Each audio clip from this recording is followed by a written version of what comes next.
आसामनि गिबि मन्त्रि डक्टर हिमन्त बिश्व शर्माया बाहागो लाफैगोन मा फोरमायगोन? फैगौ 13 थारिखआव जि बिसायख'थि जानो थांगासिनो दं उफेरा बिसायख'थि बे बिसायख'थियाव बयबो मदद होगोन होननानै मोनसे फोरमान दिन्थिनो गुबुन गुबुन जायगानिफ्राय गुबुन गुबुन हारि हारिसाफ्रा दिनै बेयाव नुजाफैदों आरो बेजों लोगोसे आसामनि मुख्यमन्त्रि सन्मानिय डक्टर हिमन्त बिश्व शर्मा बिथाङाबो बे मेलाव नुजाफैगोन आरो रायजोफोरखौ गुरुत्वपूर्ण बाथ्राफोरखौ खिन्थानानै होगोन आरो बियो आंनो बिजाथि हिसाबै आशीर्बाद होनो फैगोन बिथाङा। बेसेबांसो रायजो राजाफ्रा बेयाव बाहागो लागोन सार? बेखौथ' बुंबाय दाथ' बुंनानै उसिफावनानै दङ खमैबो 30,000सो जागोन बेयाव बाहागो लागोन। आसामनि गिबि मन्त्रि डक्टर हिमन्त बिश्व शर्माया बाहागो लाफैगोन मा फोरमायगोन? फैगौ 13 थारिखआव जि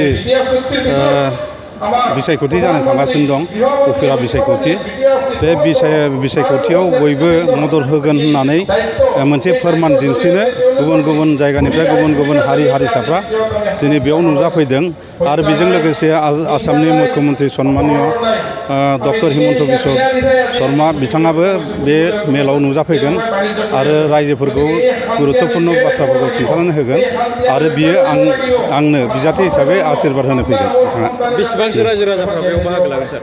बेखौथ' बुंबाय दाथ' बुंनानै उसिफावनानै दङ खमैबो 30,000सो जागोन बेयाव बाहागो।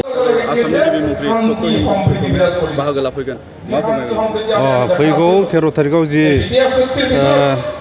बिसायख'थि जानो थांगासिनो दं उफेरा बिसायख'थि बे बिसायख'थियाव बयबो मदद होगोन होननानै मोनसे फोरमान दिन्थिनो गुबुन गुबुन जायगानिफ्राय गुबुन गुबुन हारि हारिसाफ्रा दिनै बेयाव नुजाफैदों आरो बेजों लोगोसे आसामनि मुख्यमन्त्रि सन्मानिय डक्टर हिमन्त बिश्व शर्मा बिथाङाबो बे मेलाव नुजाफैगोन आरो रायजोफोरखौ गुरुत्वपूर्ण बाथ्राफोरखौ खिन्थानानै होगोन आरो बियो आंनो बिजाथि हिसाबै आशीर्बाद होनो फैगोन बिथाङा। बेसेबांसो रायजो राजाफ्रा बेयाव बाहागो लागोन सार?